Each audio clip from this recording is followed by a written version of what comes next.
Est-ce que c'est ça qui se passe au fond quand on voit ça dans les spectacles? Les hypnotiseurs en spectacle utilisent le même pouvoir de concentration des gens, mais dans ce cas-là, ils choisissent parmi les spectateurs les gens qui aimeraient pour une fois changer dans leur vie la place d'un spectateur avec celui d'un acteur.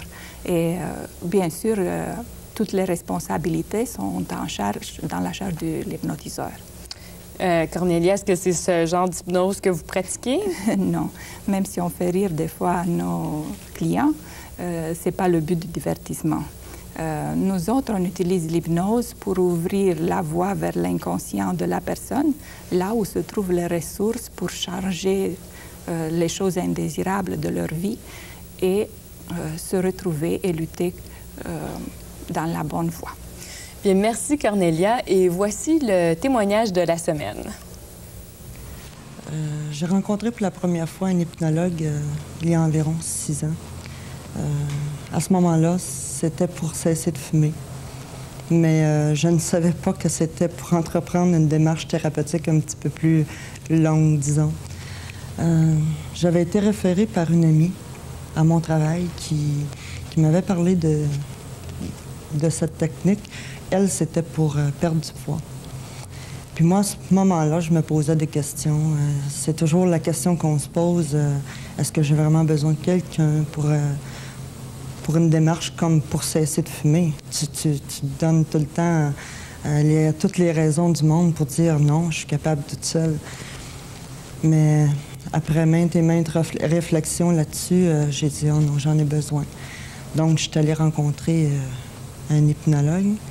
C'est à partir de ce moment-là que j'ai ressenti un grand besoin de m'ouvrir à l'intérieur de moi, de faire une démarche face à ça. J'ai senti que j'avais des peurs, des craintes, de me connaître, de prendre ma place. De prendre ma place comme une femme adulte, de prendre des décisions. J'avais plein de restrictions que je me donnais. Je m'empêchais de vivre, quoi. C'est dès ma première séance que j'ai ressenti un grand bien-être. C'est que toujours, si on se rapporte à cette journée-là, qui était tout simplement pour cesser de fumer, ça m'a ouvert comme des portes. Surtout, je me rappelle, à la première séance, on avait une certaine programmation qui était, on disait une phrase qui était très importante à mes yeux, « Je me respecte ». C'est à partir de ce moment-là que j'ai dit « Non, je me respecte pour moi ». Je pense que c'est la phrase clé qui m'a amenée à dire moi, j'ai quelque chose à aller chercher, à aller comprendre là-dedans. Par la suite, je suis retournée, puis même, je peux dire, dans la même semaine, j'ai ressenti comme quelque chose qui se passait à l'intérieur de moi, comme si je ne pouvais pas me mentir à moi-même, comme un état de vrai, que j'avais besoin d'aller encore aller chercher ou, disons, apprendre à l'apprivoiser avec moi-même. Et puis, ça a très bien été. C'était fantastique. Puis au cours des séances suivantes, ça s'en allait en s'améliorant tout le temps. J'apprenais de plus en plus à me connaître, à prendre ma place, à prendre certaines décisions que je me suis aperçue que c'est pas personne qui prend à ta place, mais que tu apprends à les...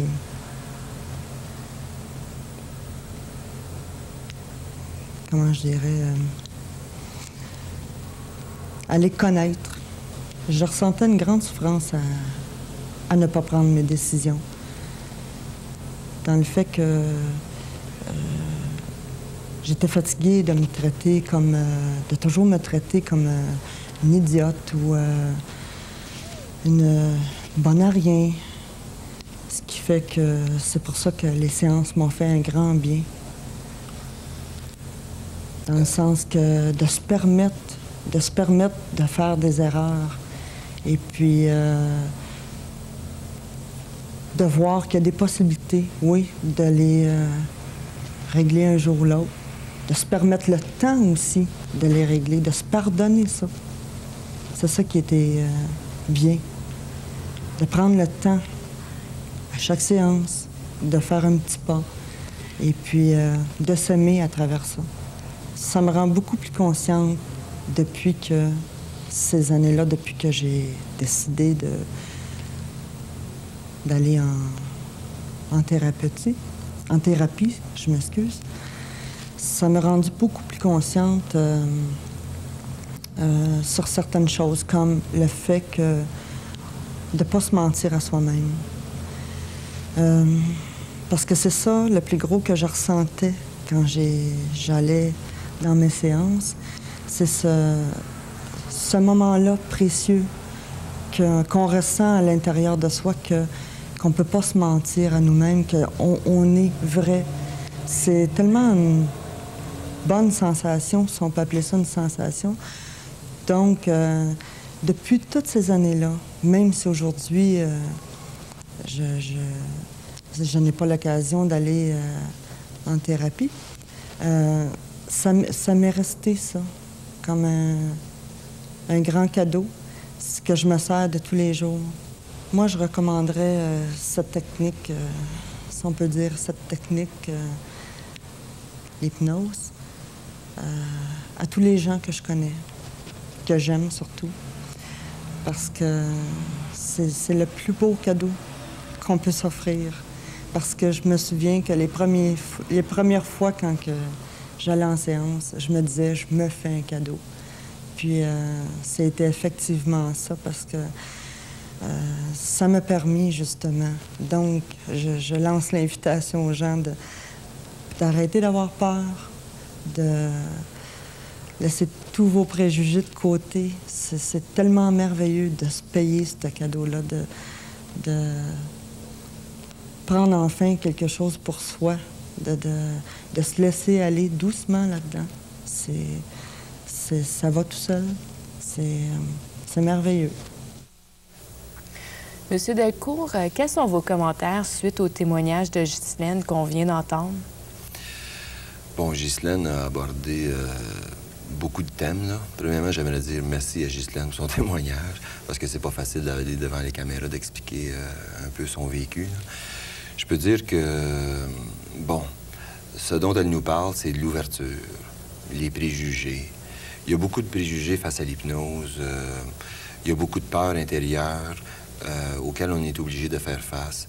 Et puis, il y a la peur des autres aussi. Qu'est-ce qu'ils en pensent, puis qu'est-ce qu'ils vont dire de moi.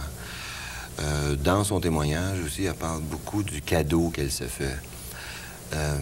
Dans la majorité des cas que j'ai eu à traiter, je crois que les gens s'en font pas assez de cadeaux. Il faut, à un certain moment donné, être capable d'accepter qu'on a vécu d'une telle manière, qu'on était peut-être, qu'on s'illusionnait peut-être sur des choses, et puis qu'on doit changer d'idée. Puis changer d'idée, c'est, d'après moi, on peut pas dire le mot guérir, parce que nous, comme hypnologues, on peut pas parler de guérison. Mais je crois qu'il faut à un certain moment donné faire le point sur ces choses. Puis l'hypnose nous amène à voir la vérité qui est à l'intérieur de nous. La vérité nouvelle qui va nous permettre d'avoir un changement dans notre vie, un changement pertinent, si je peux dire, un changement durable. Pour arriver à ce changement-là, il faut ces qualités-là de base. On parlait tout à l'heure des qualités de base d'un hypnologue, c'est-à-dire se servir de son intuition, se laisser aller. Bien, je pense que pour les gens qui ont recours à l'hypnose pour eux-mêmes, c'est la même chose. Il faut qu'ils se laissent aller, il faut qu'ils abandonnent leurs préjugés et puis qu'ils laissent monter cette vérité-là en eux.